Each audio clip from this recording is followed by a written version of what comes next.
వైరాగ్యం అన్న మాట చాలా తేలికగా వాడుతుంటారు సమాజంలో. ఆయనకి చాలా వైరాగ్యం వచ్చిందండి మహానుభావుడు అలా ఉంటాడు అంటారు. ఇది వైరాగ్యం అన్న మాట అలా ఏం ఉండదు. వైరాగ్యం వస్తే ఎలా వస్తుందో తెలుసా అండి? It it it does not come like drop by drop. It comes like flood అంటారు రామకృష్ణ పరమహంస. అది వస్తే వరదలా వస్తుంది. అంతేగాని చుక్క, చుక్క, చుక్క, చుక్క రాదు. వైరాగ్యం వచ్చినటువంటి వాడు వైరాగ్యము కలగగానే 12 గంటలకి వైరాగ్యం కలిగితే 12 గంటల 1 నిమిషం నుంచి మారిపోతాడు. వైరాగ్యం పైన కట్టుకున్న బట్టల్ని బట్టి తెలియదు. లోపల స్థితిని బట్టి తెలుస్తుంది వైరాగ్యం.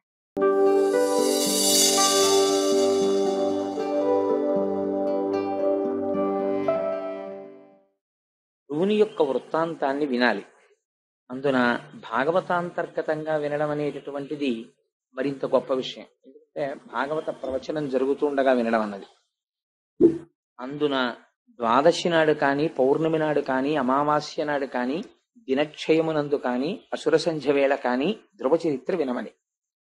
మనకి ఈశ్వరానుగ్రహం వల్ల ఏమైందంటే భీష్మ ఏకాదశి పక్కన వచ్చినటువంటి ద్వాదశి నిన్నటి రోజున ఉపవసించి భీష్మ ఏకాదశి నాడు మనందరం కూడా ఈశ్వర సంబంధంతో కాలాన్ని గడిపి ఉండడం చేత సత్వగుణం ఉబికి ఉంటుంది. ఇక ఈ కాలమునందు ధ్రువ చరిత్ర వినగలిగేటటువంటి భాగ్యం మనకి ఆ కృష్ణ పరమాత్మ కటాక్షించాడు. ఎన్ని జన్మల తర్వాత మనకి ఈ అదృష్టం కలిగిందో. నేను ఎందుచేత ఈ మాట అంటున్నానంటే, మామూలుగా చూసినప్పుడు ధ్రువోపాఖ్యానము తెలియని వాళ్ళు ఇక్కడ ఉన్నారు అని నేను అనుకోను. ఒకవేళ ఎవరైనా తెలియని వారు ఉండి ఉంటే ఏదో కొద్ది మంది ఉంటారు తప్ప ధ్రువుడి కథ తెలియనటువంటి వాళ్ళు ఎక్కువ మంది ఉండరు. సుందరకాండ తెలియని వాళ్ళు ఎలా ఉండరో అలాగే ధ్రువోపాఖ్యానం, ప్రహ్లాదోపాఖ్యానం తెలియని వారు ఉండరు. అయినా కూడా ధ్రువోపాఖ్యానం మనకి తెలుసు అని మనం అనుకుంటాం. కానీ ఆ ధ్రువోపాఖ్యానంలో చాలా రహస్యాలు ఉన్నాయి. తెలుసుకోవలసినటువంటి విషయాల్ని అందులో నిక్షేపించారు. మీకు నేను ఒక మాట చెప్పాను. భాగవతాన్ని ప్రారంభం చేసే ముందు వేదము యొక్క ఉత్తర భాగమైనటువంటి జ్ఞానకాండనంతటినీ కూడా వేదవ్యాసుడు ఉపనిషత్ సారాంశాన్నంతటినీ తీసుకొచ్చి భాగవతంగా ప్రతిపాదన చేశాడు. భాగవతంగా ప్రతిపాదన చేసి ఉంటే అది కేవలము జ్ఞాన సంబంధమే, అది తత్వ సంబంధమే అయి ఉన్నది. అయినప్పుడు అందులోకి కథలు ఎలా ప్రవేశించాయి, కొన్ని విషయాల్ని ఎలా తీసుకొచ్చి పెట్టారు మరి అంటే సారభూతమైనటువంటి విషయములను పిండారు వ్యాసుల వారు. ఏది వింటే మనుష్య జన్మ సార్థకత పొందిపోతుందో అటువంటి వాటన్నింటినీ తీసుకొచ్చి హారం కింద గుచ్చారు. ఇవి మీరు తెలిసి వినండి, తెలియక వినండి, కథగా వినండి, తత్వంగా వినండి, ఎలా విన్నా సరే మీకు మహోపకారం చెయ్యగలిగినటువంటి సంఘటనల్ని, అటువంటి వృత్తాంతాల్ని తీసుకొచ్చి భాగవత పురాణంలో మనకి అందించాడు మహానుభావుడు. ధ్రువ చరిత్ర ఒక ఆశ్చర్యకరమైనటువంటి సందర్భం. ఎందుచేత ఆశ్చర్యకరమైన సందర్భము అన్నది మీకు నేను ఎక్కడికక్కడ ప్రస్తావన చేసే ప్రయత్నం చేస్తాను. మీకు నేను ఒక మాట మనవి చేశాను. మైథున సృష్టి జరగడం కోసమని బ్రహ్మగారు తన శరీరంలోంచి ఒక స్త్రీ స్వరూపాన్ని, పురుష స్వరూపాన్ని సృష్టి చేశారు అని. వారే స్వయంభవమనువు, శతరూప. స్వయంభవమనువు, శతరూప వారిద్దరూ కూడా ఉద్భవించిన తరువాత సృష్టి చెయ్యమని బ్రహ్మగారు ఆదేశించారు. వారికి 3 కుమార్తెలు, 2 కుమారులు కలిగారు. ఆ 3 కుమార్తెల పేర్లు నేను మొన్నటి రోజున చెప్పి ఉన్నాను. అపూతి, దేవహూతి, ప్రసూతి. కుమారులు ప్రియవ్రతుడు, ఉత్తానపాదుడు. ప్రియవ్రతుడి యొక్క వృత్తాంతం మనకి తర్వాత వస్తుంది. ఇవాళ మనం ఉత్తానపాదుడి గురించి మాట్లాడుకుంటున్నాం.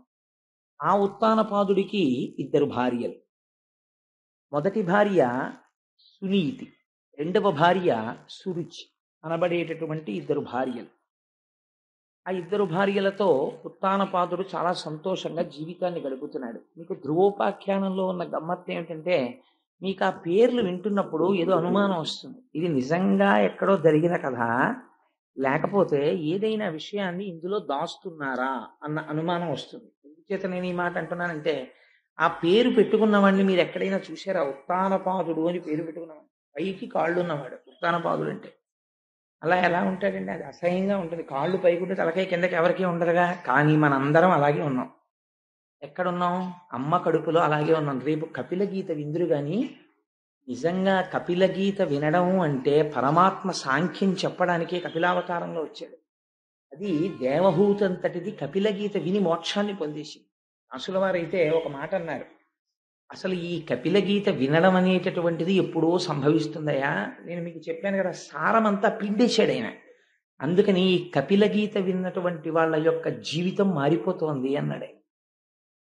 అందుచేత మనం అందరం ఉత్తానపాదులమే. అసలు మనం పుట్టే ముందు అందరం కూడా తల్లి కడుపులో పైకి కాళ్ళు పెట్టుకుని తల కిందకు పెట్టుకుని పడుకున్న వాళ్ళమే. ఆ తర్వాత అమ్మ కడుపులోంచి బయటికి వచ్చిన తర్వాత అన్ని ప్రాణులలో లాగే భూమికి అడ్డంగా పాకాం. తర్వాత నిలువుగా పెరిగాం. సరే, అందుచేత ఉత్తానపాదుడనేటటువంటి రాజుకి ఇద్దరు భార్యలు. ఒకరు సునీతి, ఒకరు సురుచి. సునీతి అన్న పేరు మీరు వినగానే తెలిసిపోయి ఉంటుంది మీకు. ఆవిడ ఏం చెప్తుందంటే నీతి చెప్తుంది. అందుకని ఆభిముఖ్యం ఉంటుందా? మర్యాద మంచి ఎప్పుడు లోపల నుంచి పలుకుతూనే ఉంటాయి. మనకి మాత్రమే వినపడుతుంది, వేరొకరికి వినపడదు. మీరు ఒక చెయ్యరాని పని చెయ్యాలి అని అనుకున్నారనుకోండి, లోపల నుంచి ఒక ప్రబోధం వస్తుంది. అయ్యో ఎందుకులే ఆ పని చేయకపోతే వచ్చిన నష్టం ఏమిటి, చేసి పాపం మూట కట్టుకోవడం తప్ప అనిపిస్తుంది మనకి. కానీ వెంటనే మాయ, అవిద్య, మనస్సు కామము వైపుకి ఈడ్చేసే ముందు చెయ్యరాని పనిని చేయిస్తుంది. ఆ ప్రబోధము యొక్క బలం ఎక్కువైపోతే అటువైపుకి తిరిగిపోతాం మనం. ఎక్కడో ఉండదు, సంఘర్షణ అంతా ఇక్కడే జరుగుతూ ఉంటుంది. అటువంటి సంఘర్షణ యందు సునీతికి ఒక కుమారుడు, సురుచికి ఒక కుమారుడు కలిగారు. సునీతికి కలిగినటువంటి కుమారుడు ధ్రువుడు, సురుచికి కలిగినటువంటి కుమారుడు ఉత్తముడు. ఇద్దరు కుమారులు కలిగారు. మీరు పేర్లు కొంచెం జాగ్రత్తగా జ్ఞాపకం పెట్టుకోవాలి. ఇలా కూర్చుని ఉండగా, ఎందుకండి ఇదంతా ఏదో చందమామ కథలాగా, ఏమిటి ఆయన భార్యలు, ఇద్దరు పిల్లలు, చెరుకో భార్యకి, మాకు ఎందుకండి అల్లరంతా వ్యాసుల వారు ఇవన్నీ ఎందుకు రచించారు ఈ కథలన్నీ అని మీకు అనిపించవచ్చు. కానీ మీరు ఇందులో ప్రధానమైన విషయాన్ని నేను ధ్రువోపాఖ్యానం చెప్పే ముందు ఒకటి చెప్తాను. మీరు ఆ కోణంలో దీన్ని వినండి. సాధారణంగా ఎవరికైనా జ్ఞానం అనేటటువంటి దాని పట్ల, వైరాగ్యం అన్న దాని పట్ల మమకారం ఎప్పుడు కలుగుతుందండి? అసలు భోగం అనుభవిస్తే వైరాగ్యం అన్నమాట. భోగమే అనుభవించినటువంటి వాడికి వైరాగ్యం అన్న మాటకు అర్థం ఎక్కడుంది? పైగా పోని ఏదో కోపం వచ్చింది, కోపం వస్తే ఎటువైపు కడతాడు? కోపం వస్తే ఏదో ఇల్లు విడిచిపెట్టి పోతాడు, ఎక్కడికో అటు పోతానంటాడు, ఇటు పోతానంటాడు, అమ్మ మీద కోపం వచ్చింది, నాన్న మీద కోపం వచ్చింది అంటాడు. ఎవరి మీదో కోపంతో ఈశ్వరుడి పాదాలు అట్టుకుంటాననేవాడు ప్రపంచంలో ఉండడుగా. ఒకవేళ ఉన్నాడు అనుకోండి, అలా ఉన్నవాడికి నారదుడు ఎదురొచ్చి మాట్లాడగా, ఒకవేళ మాట్లాడాడు అనుకోండి, 5 ఏళ్ల వాడు తపస్సు చెయ్యలేడుగా, ఒకవేళ చేశాడు అనుకోండి, జన్మ జన్మాంతరములు తపస్సు చేసిన వాళ్ళకి దొరకనటువంటి శ్రీమన్నారాయణ దర్శనము అత్యంత దుర్లభమైనది దొరకదుగా, ఒకవేళ దొరికింది అనుకోండి, వాడు మోక్షాన్ని కోరకుండా ఇంకేదో కోరి శ్రీమన్నారాయణుడు వెళ్ళిపోయిన తర్వాత చేతులు పిసుక్కుని ఏడవడుగా. మరి ఇవన్నీ ఎలా జరిగాయి? ధ్రువోపాఖ్యానంలో ఎందుకు నడిపించారు వ్యాసుల వారు ఆ కథను అంత గొప్పగా? ఈ రహస్యాన్ని మీరు ఇప్పుడు వినాలి. అది వింటే, ఆ కోణంలో వింటే ధ్రువోపాఖ్యానం ద్వాదశినాడు వినమని ఎందుకు చెప్పారో మీకు అర్థమవుతుంది. సరే, ఆ సునీతి యొక్క కుమారుడు ధ్రువుడు, సురుచి యొక్క కుమారుడు ఉత్తముడు. రాజైనటువంటి ఉత్తానపాదుడికి ఆర్య అయినటువంటి సురుచి యందు ఉన్నటువంటి ప్రేమ సునీతి యందు లేదు. లేదా సునీతి యందు లోపల గౌరవం ఉన్నా సురుచికి లొంగిపోయిన వాడవడం చేత సునీతిని గౌరవించలేడు. సురుచి పట్ల ఉన్నటువంటి లొంగుబాటు అటువంటిది. అంటే మీరు దీన్ని కొంచెం జాగ్రత్తగా అర్థం చేసుకున్నారనుకోండి, ఎక్కడుంది అది? ఇక్కడే ఉంది. సునీతి కూడా ఇక్కడే ఉంది.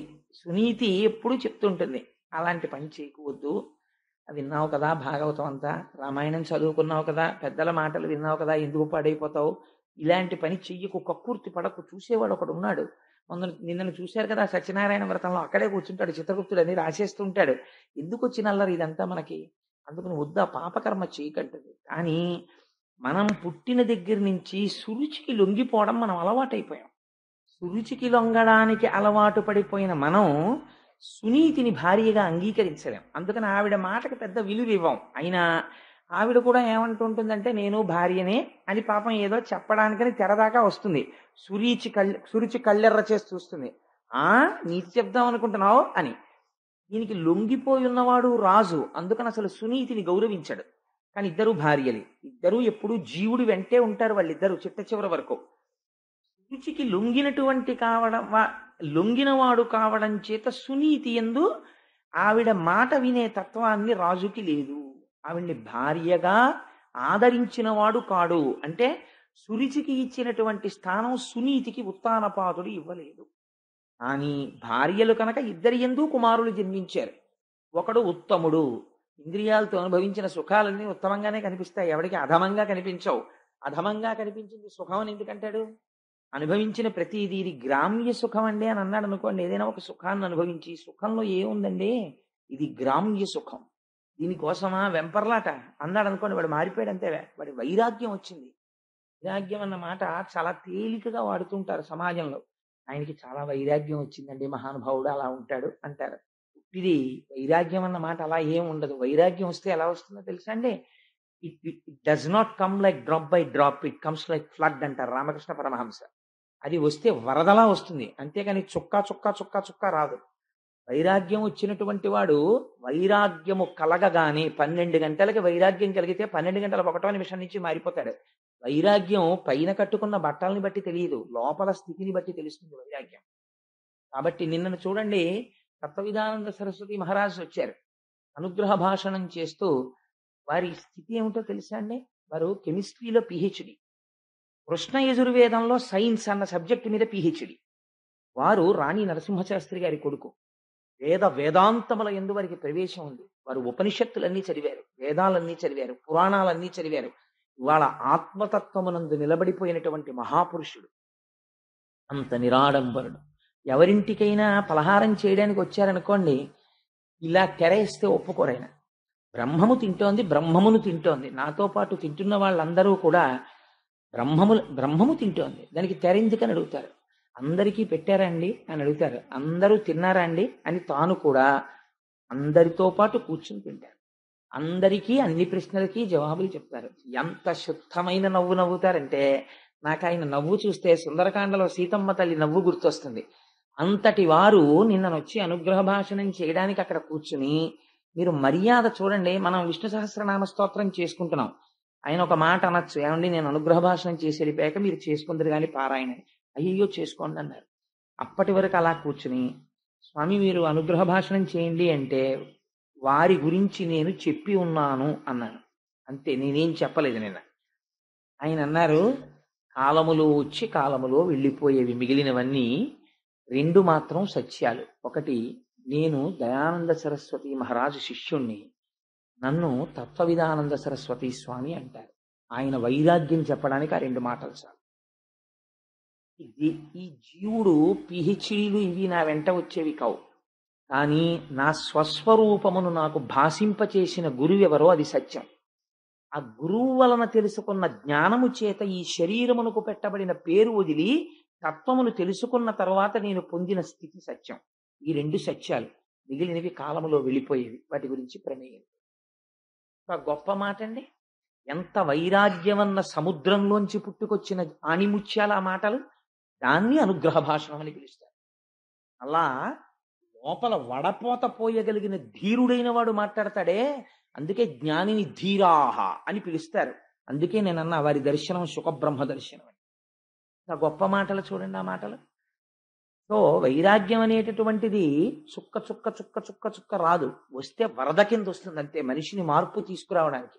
అయితే మాకు ఎప్పటికీ రాదా అండి అని అనుకోక్కర్లేదు. అది ఇప్పుడు వస్తుంది అంటే ఈశ్వరానుగ్రహం, శ్రవణం జరుగుతుండాలి. అలా విగ్రహాన్ని మీరు నల్లరాతిని తీసుకెళ్లి శిల్పి దగ్గర పెట్టి, అయ్యా రేపు పొద్దుటికి వెంకటేశ్వర స్వామి వారు తయారవ్వాలండి అంటే శిల్పి అయ్యో 3 నెలలు పడుతుందండి అంటాడు.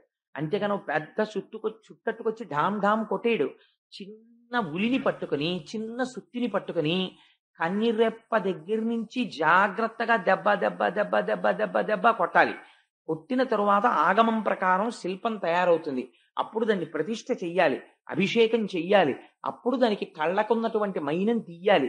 అప్పుడు ఆ స్వామి మీకు అనుగ్రహాన్ని కటాక్షించగలిగినటువంటి మూర్తి అవుతుంది.